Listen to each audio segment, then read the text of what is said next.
Hello students, welcome to our YouTube channel RSD online classes. आप लोगों को मैं कुछ दिनों से CG बोर्ड के जो अलग अलग क्लासेस के असाइनमेंट्स हैं उनके सोल्यूशन प्रोवाइड करवा रहा हूँ। उसकी एक सीरीज़ हमने लॉन्च की हुई है, उसी सीरीज़ को हम कंटिन्यूएशन में ला रहे हैं। तो आप लोगों का सबसे पहले तो स्वागत है हमारे चैनल में RSD ऑनलाइन क्लासेस में। और आज जो मैं आप लोगों के लिए वीडियो लेकर के आया हूँ वो है सोल्यूशन क्लास 12th का CG बोर्ड का फिज़िक्स का सेकंड असाइनमेंट। मंथ है अगस्त, यानी भौतिक शास्त्र। मंथ यानी महीना आपका अगस्त है और द्वितीय पाक्षिक मूल्यांकन का ये हल आप लोगों को मैं दे रहा हूँ। तो बिना कोई टाइम वेस्ट किए हम शुरू करते हैं। आइए देख सकते हैं आप लोग, द्वितीय पाक्षिक टेस्ट 5 अगस्त 2021, कक्षा 12वीं, विषय भौतिकी। सबसे पहले आपके अति लघुत्तरीय प्रश्न, प्रत्येक प्रश्न 1 अंक का है।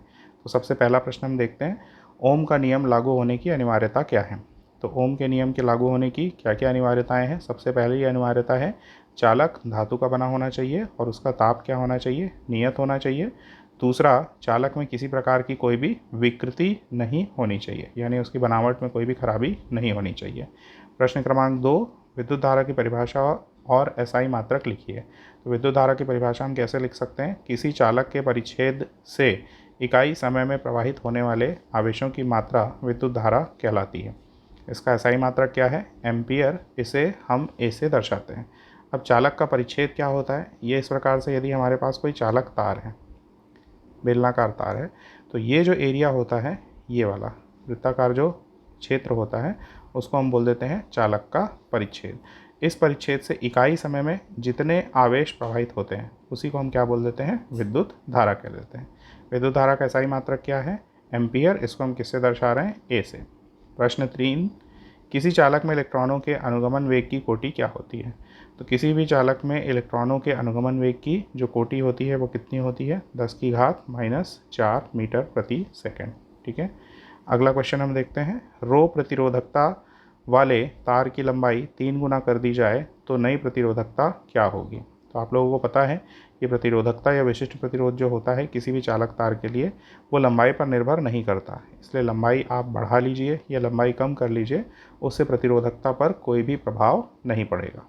नेक्स्ट क्वेश्चन हम देखते हैं, प्रश्न क्रमांक 5, क्या कहा गया है, ताप के फलन के रूप में तांबे के तार की प्रतिरोधकता में परिवर्तन को प्रदर्शित करने के लिए ग्राफ खींचिए।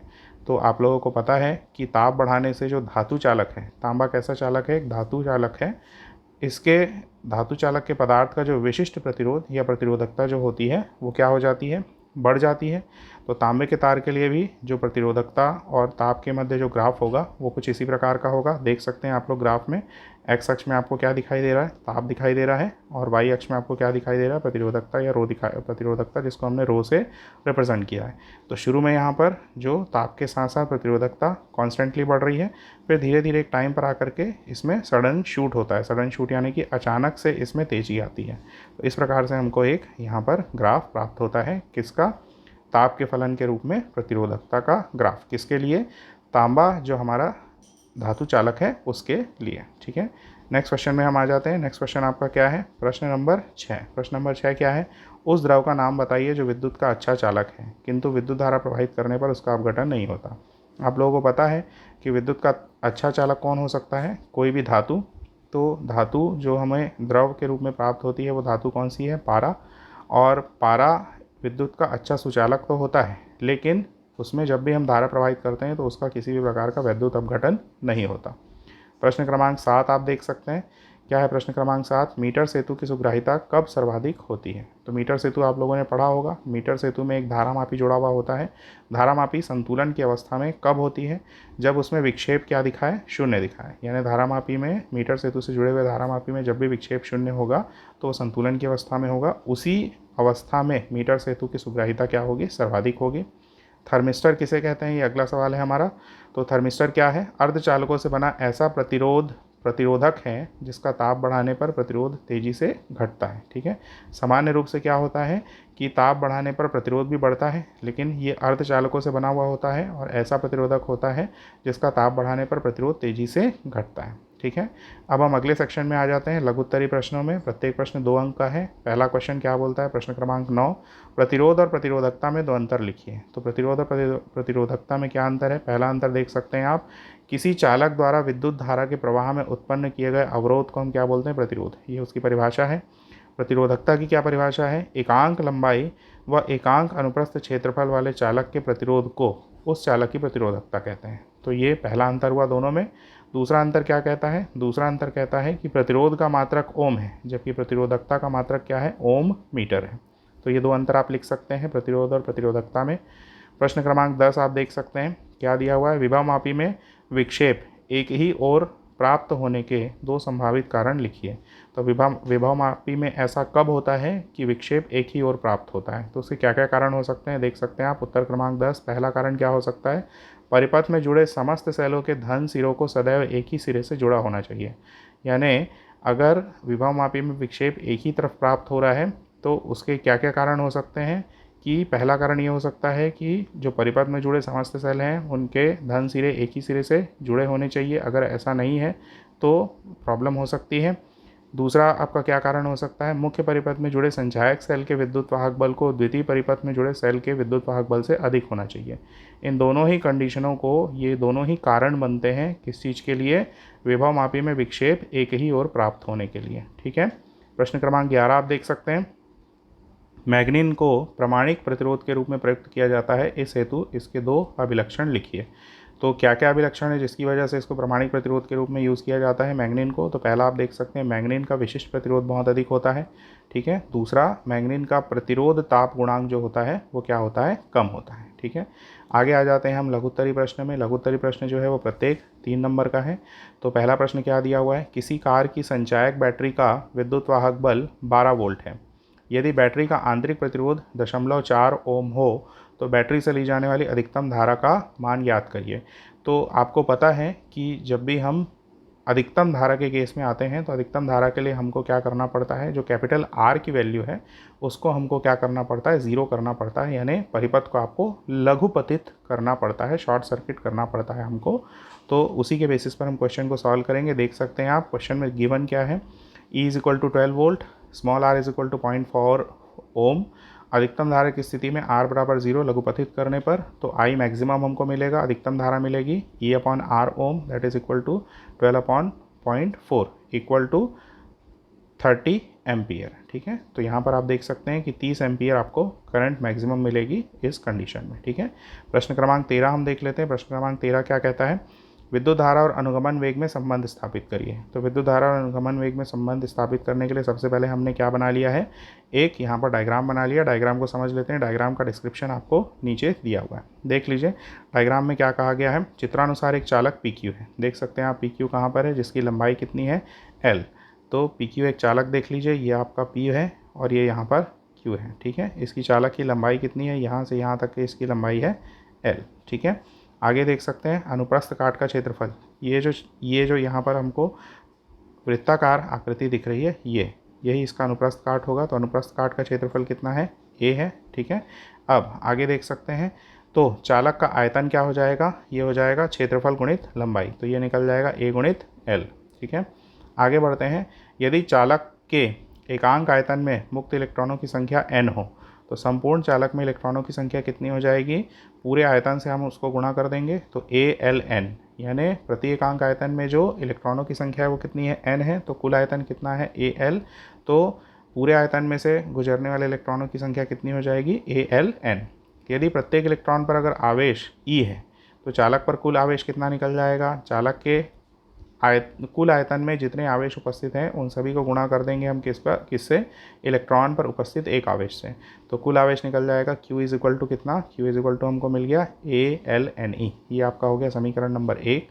आगे बढ़ते हैं। यदि विद्युत क्षेत्र के कारण चालक का अनुगमन वेग कितना है? VD, तो आवेश को चालक को पार करने में लगा समय, तो समय कितना हो जाएगा? T = जो धारा बटे अनुगमन वेग। धारा I है और अनुगमन वेग कितना है? VD।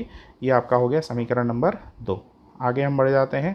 अब देख सकते हैं, जबकि चालक में प्रवाहित धारा का सूत्र क्या होता है? I = Q/T, यानी धारा बराबर आवेशों के प्रवाह की दर आवेश बटे समय। तो समीकरण 1 और 2 से आप क्या लिख सकते हैं, समीकरण ये जो I = Q/T है उसमें समीकरण 1 से आप किसकी वैल्यू रखेंगे, समीकरण 1 से वैल्यू रखेंगे Q की, और समीकरण 2 से आप वैल्यू रखेंगे T की। तो वैल्यू पुट अप कर दीजिए तो आपको मिल जाएगा ये I = ALNE/I/VD। सिंप्लीफाई करेंगे तो सिंप्लीफाई करने के बाद आपको मिल जाएगा I = NE/AVD। ये हमारा समीकरण नंबर 3 है और यही हमारे लिए क्या दर्शा रहा है, चालक में प्रवाहित विद्युत धारा और अनुगमन वेग में संबंध को दर्शा रहा है। ठीक है, नेक्स्ट हम आ जाते हैं दीर्घ उत्तरी प्रश्नों में। दीर्घ उत्तरी प्रश्न आपके 5 नंबर के हैं। पहला प्रश्न आपको क्या दिया है, प्रश्न क्रमांक 14, धारा विद्युत के अंतर्गत किरचॉफ के नियमों को रेखाचित्र सहित समझाइए। यह नियम किन किन संरक्षण नियमों का पालन करते हैं। तो देख सकते हैं आप लोग किरचॉफ का नियम क्या कहता है।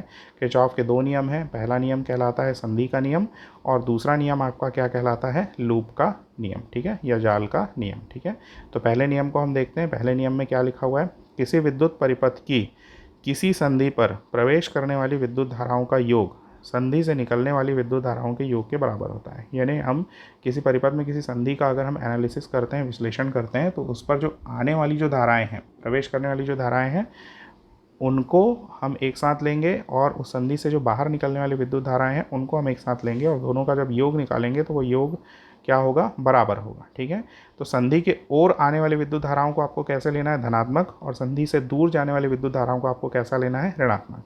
एग्जाम्पल के लिए यहाँ पर एक चित्र बना करके आपको समझाया गया है कि देख सकते हैं यहाँ पर P एक संधि है। ठीक है, P एक संधि है, तो इसमें आने वाली विद्युत धाराएं कौन कौन सी है, जिसका एरो अंदर की तरफ लग रहा है वो आने वाली विद्युत धाराएं। तो देख सकते हैं आप I3, I2 और I1 ये आने वाली धाराएं हैं। संधि से बाहर की तरफ कौन कौन सी धाराएं निकल रही हैं, ये निकल रही हैं I4, I5 और I6। तो जो नियम है, नियम के अनुसार क्या होना चाहिए, जो आने वाली धाराएं और बाहर निकलने वाली धाराएं, इनका योग बराबर होना चाहिए। तो देख सकते हैं किरचॉफ के नियम से आप क्या लिख सकते हैं, आने वाली धाराएं I1, I2, I3 इनको धनात्मक लिया जाता है। बाहर निकलने वाली धाराएं I4, I5, I6 तीनों को ऋणात्मक लिया गया है। इनका योग 0 के बराबर होगा, तभी आप क्या कर सकते हो, दोनों को बराबर कर सकते हो इस प्रकार से। तो ये हो गया किरचॉफ का प्रथम नियम। अब किरचॉफ के द्वितीय नियम की क्या डेफिनेशन है या क्या डिस्क्रिप्शन है, देख सकते हैं आप। तो द्वितीय नियम को हम क्या किस नाम से जानते हैं, लूप के नियम से।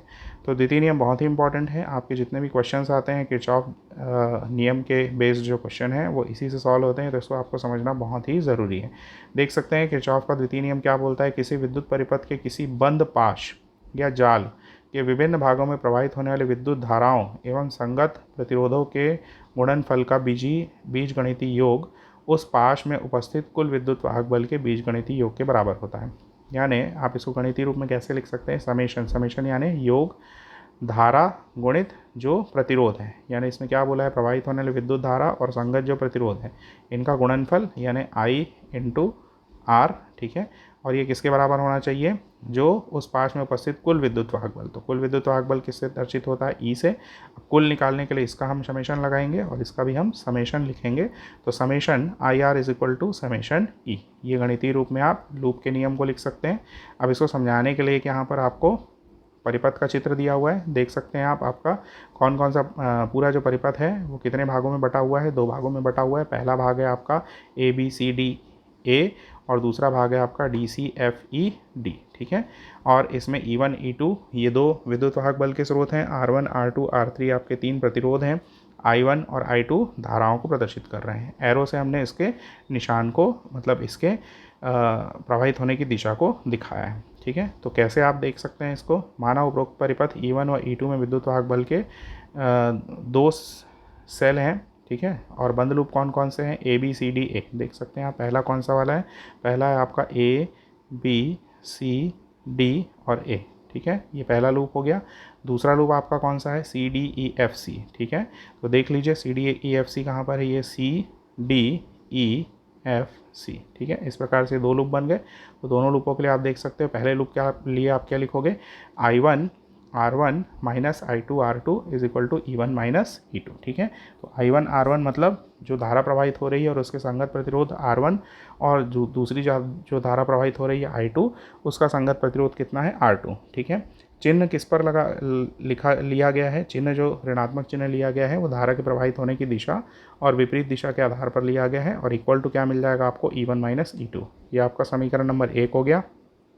द्वितीय लूप के लिए आप क्या देखेंगे, CDE ये द्वितीय लूप है आपका। तो द्वितीय लूप में आप देख सकते हैं कि I2 धारा उसमें प्रवाहित हो रही है, संगत प्रतिरोध R2 है, ठीक है। और उसमें कौन सी धारा प्रवाहित हो रही है, परिणामी धारा I1 + I2 और उसके संगत प्रतिरोध है R3, और वो किसके बराबर हो रहा है, विद्युत वाहक बल E2 के बराबर। इस प्रकार से आपके दो समीकरण मिल गए। अब इन दोनों समीकरणों को हल करके आप क्या कर सकते हैं, I1 और I2 के मान ज्ञात कर सकते हैं, ठीक है। तो ध्यान देंगे, ये आपको एक जनरल कंडीशन दी हुई है, किरचॉफ के द्वितीय नियम को समझाने के लिए एक सामान्य परिपथ दिया गया है, ठीक है। जब भी आपको सवाल हल करने, न्यूमेरिकल सॉल्व करने, तो न्यूमेरिकल सॉल्व करते समय आपको विशेष रूप से ध्यान देना है कि कितने उसमें प्रतिरोध लगे हुए हैं, कितने विद्युत वाहक बल के स्रोत हैं और धाराओं की दिशा क्या है। आपको सबसे पहले क्या प्राप्त करना है, आपको विद्युत प्रतिरोध और उसके संगत जो प्रवाहित होने वाली धारा है उनका गुणनफल लेना है, ठीक है। उनमें सही चिन्हों का प्रयोग करना है। सही चिन्हों का प्रयोग आप कैसे करेंगे, धारा के प्रवाह होने की दिशा के आधार पर, और उसको आप इक्वेट करेंगे, बराबर करेंगे किसके, विद्युत वाहक बल के स्रोत के बराबर। इस प्रकार से आपको हमेशा एक तो नहीं, दो इक्वेशन हमेशा मिलेंगे, मिनिमम दो इक्वेशन मिलेंगे। उन दो इक्वेशंस को सॉल्व करके ही आप किसकी वैल्यू निकाल सकते हैं, जो विद्युत वाहक बल है और धारा है और प्रतिरोधों की वैल्यू आप निकाल सकते हैं, ठीक है। तो ध्यान देंगे, यहाँ पर केवल किरचॉफ का नियम समझाने के लिए आपको ये परिपथ दिया गया है। सॉल्व करते समय आपको इन चीज़ों का ध्यान रखना है जो मैंने बताया है, ठीक है। अच्छा, एक इसमें लास्ट में जो क्वेश्चन पूछा गया था कि किरचॉफ का नियम किन संरक्षण नियमों का पालन करता है, तो किरचॉफ का नियम ऊर्जा के संरक्षण नियम का पालन करता है, ठीक है। अब प्रश्न क्रमांक 14 में ही अथवा में जो सवाल दिया है उसका भी सोल्यूशन आप देख सकते हैं। अथवा में जो सवाल है वो कहता है, मीटर सेतु का विद्युत परिपथ खींचिए और इसकी सहायता से अज्ञात प्रतिरोध का मान ज्ञात करने हेतु आवश्यक गणितीय संबंध प्राप्त कीजिए। तो यहाँ पर देख सकते हैं आप, मीटर सेतु का विद्युत परिपथ है। आपको सवाल में जितना पूछा गया है केवल उतना ही आपको बताना है, ठीक है। तो मीटर सेतु का आपको विद्युत परिपथ खींचना है। सबसे पहले आप विद्युत परिपथ बनाएंगे और इसकी सहायता से अज्ञात प्रतिरोध का मान ज्ञात करने हेतु आवश्यक गणितीय संबंध। अब आप इसमें प्रयोग विधि और पूरे मीटर सेतु का जो भी डिस्क्रिप्शन है वो आपको नहीं देना है, ठीक है। तो देख सकते हैं यहाँ पर मीटर सेतु का मैंने डायग्राम बना दिया है, परिपथ का रेखा चित्र मैंने यहाँ पर बना करके आपको दे दिया है। इसको आप देख सकते हैं, इसका स्क्रीनशॉट ले सकते हैं, ठीक है। अब आगे देख लीजिए, सूत्र की स्थापना कैसे करेंगे। सूत्र की स्थापना के लिए आप साथ में परिपथ को देखते चलिए। तो तार AC के AB भाग का प्रतिरोध P तथा BC भाग का प्रतिरोध Q होता है, ठीक है। देख लीजिए, तार AC कौन सी है, तार AC यहाँ पर ये है, ठीक है। इसके AB भाग का, यानी यहाँ से यहाँ तक के भाग का प्रतिरोध कितना है, P, ठीक है। और दूसरा जो भाग कौन सा है, दूसरा भाग है आपका ये, दूसरा भाग है आपका BC भाग। तो BC भाग आपका कहाँ पर है, BC भाग ये वाला है, ये B और ये C। इस भाग का प्रतिरोध कितना है, Q, ठीक है। अब आगे बढ़ जाइए, क्या बोला गया है, AD अर्थात MN के बीच का प्रतिरोध R और CD अर्थात XY के बीच का प्रतिरोध S होता है, ठीक है। तो देख लीजिए AD, अब AD कहाँ पर है, ये AD अर्थात MN के बीच का प्रतिरोध R, ठीक है। और उसी प्रकार से कौन सा वाला दूसरा जो हिस्सा है वो कौन सा वाला हिस्सा है, दूसरा हिस्सा है CD अर्थात XY के बीच का प्रतिरोध S, ठीक है। तो देख लेते हैं CD कहाँ पर है, ये है C और ये है D। CD अर्थात XY के बीच का प्रतिरोध S है, ठीक है। तो ये आप मीटर सेतु का अगर परिपथ बनाएंगे तो ये डिस्क्रिप्शन लिखना आपके लिए बहुत ही आसान है।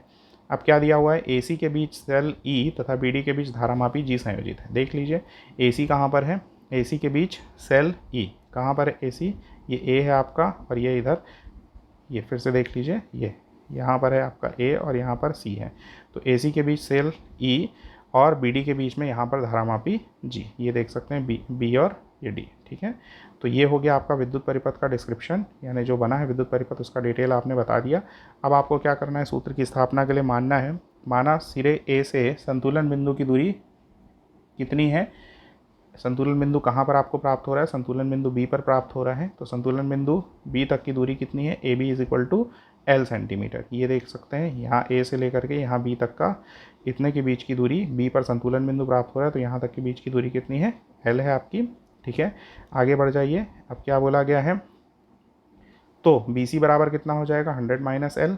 देख सकते हैं आप BC बराबर 100 - L कितना होगा, कैसे होगा, ये जो A से लेकर के C तक की जो दूरी है वो कुल कितनी है, 100 सेंटीमीटर है। यहाँ से यहाँ तक की दूरी हमने L माना है, तो BC आपको कितना मिल जाएगा, ये मिल जाएगा 100 - L, ठीक है। ये आपका हो गया। अब आगे देख सकते हैं, अतः P is equal to L X. ठीक है, अब P की वैल्यू अगर आपको निकालना है, P क्या चीज़ है, ए बी भाग का प्रतिरोध है, तो P की वैल्यू कितनी हो जाएगी, P यहाँ पर है आपका, है ना, तो P की वैल्यू कितनी हो जाएगी, P इज इक्वल टू यहाँ से यहाँ तक की दूरी जो है वो कितनी है, ये हो जाएगी आपकी L, और इनटू क्या लिखा जाएगा, X। ठीक है, तो ये आप आगे बढ़ जाइए, ये ठीक है, ये एल एक्स, और Q की वैल्यू कितनी हो जाएगी, 100 माइनस एल इंटू एक्स। ठीक है, अब X क्या चीज़ है यहाँ पर, X जो है वो तार AC के प्रति सेंटीमीटर लंबाई का प्रतिरोध है। ठीक है, तो आप समझ सकते हो, अगर A से B के बीच की जो दूरी है वो कितनी है, L है, तो इंटू प्रति सेंटीमीटर लंबाई का जो प्रतिरोध हो जाएगा वो कितना हो जाएगा, X।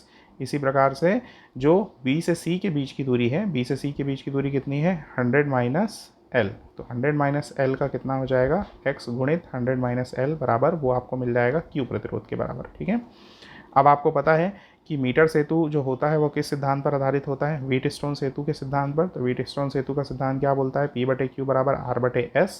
P और Q की वैल्यू पुटअप कर दीजिए, L X upon 100 minus L into X is equal to R by S। ठीक है, तो x और x यहाँ से कैंसिल हो जाएंगे, बचेगा कितना, R upon S is equal to L upon 100 minus L. तो इसमें से s जो है वो अज्ञात प्रतिरोध है, तो s का मान आपको निकालना है।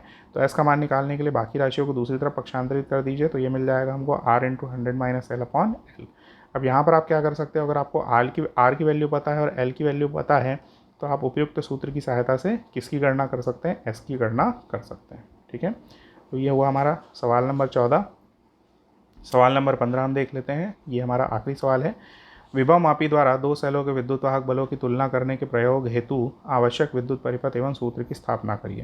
क्वेश्चन को आप ध्यान से देख सकते हैं कि इसमें क्या निकालना है, हमको आवश्यक विद्युत परिपथ निकालना है और सूत्र की स्थापना करनी है। ठीक है, तो विद्युत परिपथ का चित्र मैंने यहाँ पर बना दिया है, देख सकते हैं विद्युत परिपथ, ये विद्युत परिपथ आपका बना हुआ है किस प्रकार से, ये C क्या चीज़ है, संचायक सेल है, K कुंजी है, ये रियोस्टेट यानी परिवर्ती प्रतिरोध, ठीक है, ये J जॉकी है आपका, ठीक है, G गैल्वेनोमीटर यानी धारामापी, ये K1 और K2 ये दो अतिरिक्त जो है कुंजियां हैं। ठीक है, किसको जोड़ने के लिए, विद्युत वाहक बल स्रोत को जोड़ने के लिए। पहला विद्युत वाहक बल स्रोत E1 है, दूसरा विद्युत वाहक बल स्रोत E2 है। ठीक है, हमारे सर्किट के जो दो पॉइंट्स हैं वो कौन कौन से, A और B। ठीक है, तो ये आपका विद्युत परिपथ हो गया। सूत्र का निगमन करने के लिए क्या क्या कहा गया है, इसको ध्यान से समझ लेते हैं। जिन सेलों के विद्युत वाहक बल की तुलना करनी होती है उन सेलों को एक के बाद एक द्वितीयक परिपथ में जोड़ करके प्रत्येक के लिए विभवमापी में तार पर संतुलन बिंदु ज्ञात कर लेते हैं। ठीक है, तो ये द्वितीयक परिपथ यहाँ पर आप देख सकते हो, ये द्वितीयक परिपथ है। ठीक है, इस द्वितीयक परिपथ में उन सेलों को क्रम से जोड़ते हुए बार बार विभवमापी में कहाँ, ये जॉकी की मदद से, ये जो जॉकी है यहाँ पर, इसकी मदद से हम क्या कर देते हैं, इस बिंदु पर यहाँ पर ए बी के बीच में संतुलन बिंदु प्राप्त करते हैं। जहाँ पर हमको संतुलन बिंदु प्राप्त होता है उतनी वैल्यू की हम कैलकुलेशन कर लेते हैं। ठीक है, तो क्या दिया हुआ है यहाँ पर, फिलहाल हमको उसकी प्रयोग विधि नहीं समझनी है, फिलहाल आप ये जान लीजिए कि कैसे हमको सूत्र को निकालना है। तो माना पहले सेल का विद्युत वाहक बल कितना है, E1, तो उसके लिए उच्च विभव के सिरे A से संतुलन बिंदु की दूरी मान लीजिए कितनी है, L1 है। ठीक है, तो इसको आप देख लीजिए, ये उच्च विभव वाला सिरा A है, यहाँ से लेकर के यहाँ तक की जो संतुलन बिंदु तक की दूरी मान लेते हैं अपन कितनी है, L1 है, किसके लिए, E1 के लिए। ठीक है, तो आपको क्या मिल जाएगा यहाँ से, E1 is equal to rho into L1, समीकरण नंबर 1। ठीक है, अब रो क्या है यहाँ पर, रो यहाँ पर आप जान सकते हैं विशिष्ट प्रतिरोध या प्रतिरोधकता कहलाता है। इसी प्रकार दूसरे सेल का विद्युत वाहक बल E2 है और उसके सिरे A से संतुलन बिंदु की दूरी यदि L2 है, तब विभव मापी के सिद्धांत से E2 is equal to rho into L2। तो दो समीकरण हमको मिल गए हैं। पहला समीकरण हमको मिला है E1 is equal to rho into L1 और दूसरा समीकरण हमको मिला है ये वाला। ठीक है, तो ये दो समीकरण हमको मिल गए। अब समीकरण 1 में समीकरण 2 से भाग देने पर तो क्या मिल जाएगा, E1 बटे A2 is equal to rho L1 upon rho L2, rho cancel हो गए, L1 upon L2 is equal to, ये हो गया हमारा समीकरण नंबर 3।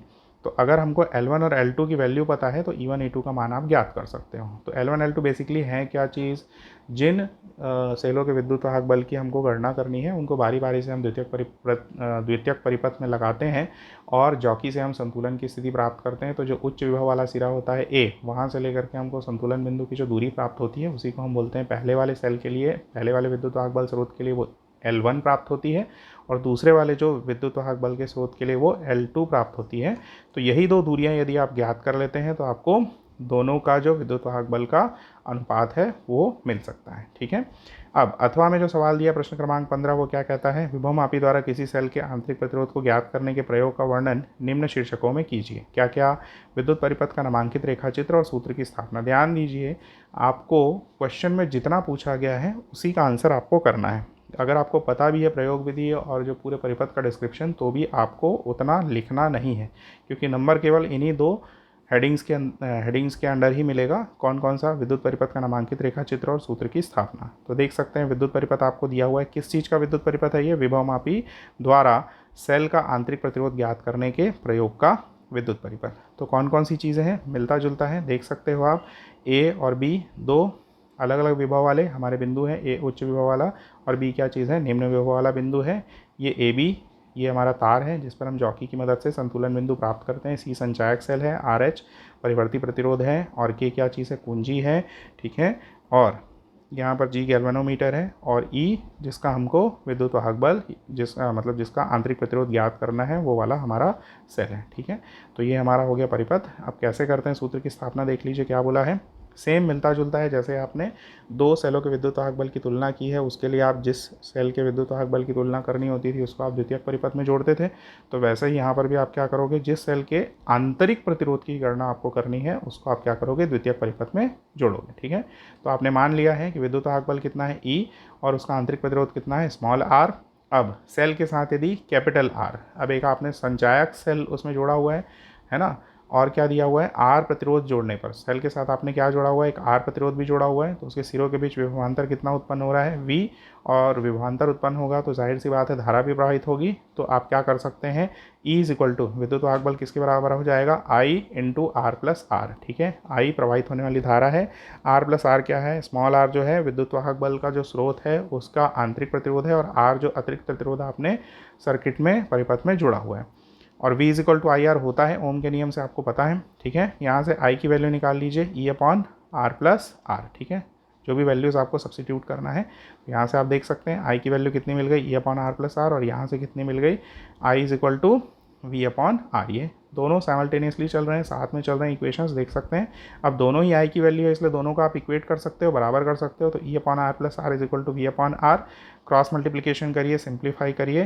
तो ये सिंप्लीफिकेशन सिंपल है, पक्षांतर केवल करना है। तो जिसकी वैल्यू आपको चाहिए, किसकी वैल्यू आपको चाहिए, स्मॉल आर की वैल्यू आपको चाहिए, तो स्मॉल आर को आप एक साइड में रखिए, बाकी चीज़ों को आप दूसरी तरफ पक्षांतरित कर दीजिए। तो यही सेल के आंतरिक प्रतिरोध के कैलकुलेशन का फॉर्मूला है, ठीक है। अब यहाँ से हम थोड़ा सा इसमें एक और चीज़ लेकर के आते हैं। क्या, माना सेल का विद्युत वाहक बल कितना है, ई, विभवमापी में उच्च विभव के, यानी उच्च विभव का सिरा कौन सा है, ए, वहाँ से कितनी दूरी पर, L1 दूरी पर संतुलित हो रहा है, ठीक है। तब विभवमापी के सिद्धांत से E is equal to rho L1, ये आपने ऊपर वाले सवाल में किया था। इसी प्रकार से दूसरे के लिए, यानी जो बाह्य प्रतिरोध R आप लगा रहे हैं, उसके लिए विभवांतर कितना हो रहा है, V, और विभवमापी में उच्च विभव के सिरे ए से L2 दूरी पर आपको कितना मिल जाएगा, ये मिल जाएगा संतुलित होने पर V is equal to rho L2, ठीक है। तो यहाँ पर आप देख सकते हो कि जो बाह्य प्रतिरोध है उसके लिए आपको क्या मिला है, विभवांतर V is equal to rho into L2, ठीक है। और जो सेल है विद्युत वाहक बल का जो स्रोत है उसके लिए आपको क्या मिला है, E is equal to rho into L1, ठीक है। अब आप देख सकते हैं E की वैल्यू आपके पास है समीकरण नंबर 2 में, और V की वैल्यू आपके पास समीकरण नंबर 3 में। अब समीकरण 1 में आप देख सकते हो E बटे V दिया हुआ है, तो यहाँ पर E की वैल्यू और V की वैल्यू आप पुटअप कर दीजिए। तो क्या मिल जाएगा आपको, small r is equal to r into bracket में आ जाएगा rho L1 upon rho L2 minus 1, rho cancel, L1 upon L2 minus 1। तो ये आपके लिए आसान हो जाएगा, R is equal to capital R L1 upon L2 minus 1, यानी L1 L2 की वैल्यू आप प्रैक्टिकली कैलकुलेट कर सकते हैं, और कैपिटल R जो बाह्य प्रतिरोध है उसका मान आपको पता होगा, और इस तरीके से आप स्मॉल r की कैलकुलेशन कर सकते हैं, ठीक है। तो इस प्रकार से यहाँ पर हमारा ये जो सेकंड आपका जो असाइनमेंट था अगस्त मंथ का फिजिक्स का, उसका सोल्यूशन यहाँ पर ख़त्म होता है। द्वितीय पाक्षिक मूल्यांकन का जो हल था वो यहाँ पर ख़त्म होता है। तो with this we come to the end of this presentation. I hope आप लोगों को ये वीडियो पसंद आया होगा, और अगर हमारे चैनल के अदर वीडियोस भी आपको पसंद आ रहे हैं तो आप प्लीज़ ज़्यादा से ज़्यादा हमारे चैनल को सब्सक्राइब करिए और हमारे वीडियोस को लाइक करिए। ज़्यादा से ज़्यादा अपने फ्रेंड सर्कल्स में, अपने स्कूल के व्हाट्सएप ग्रुप्स में वीडियोस को शेयर करिए, और जो भी इन वीडियोस को पसंद कर रहे हैं, आपके फ्रेंड्स हैं, उन लोगों तक के भी हमारा मैसेज पहुंचाइए कि प्लीज़ हमारे चैनल को ज़्यादा से ज़्यादा सब्सक्राइब करें। आप जितने सब्सक्राइब करेंगे या जितने आपके व्यूज़ आएंगे वो हमारे लिए एक मोटिवेशन का काम करता है। हम उतना ही ज़्यादा और डेडिकेशन के साथ और ज़्यादा अच्छे कंटेंट्स आपको प्रोवाइड करेंगे। ठीक है, तो जाने से पहले आप लोगों से एक रिक्वेस्ट है, प्लीज़ हमारे चैनल को सब्सक्राइब करिए और वीडियोस को लाइक करिए और शेयर करिए। हम फ्यूचर में भी बहुत सारे कंटेंट्स आपको प्रोवाइड करते रहेंगे। हमारे चैनल के साथ जुड़े रहिए। इसी के साथ इस वीडियो को ख़त्म करते हैं। Thank you so much.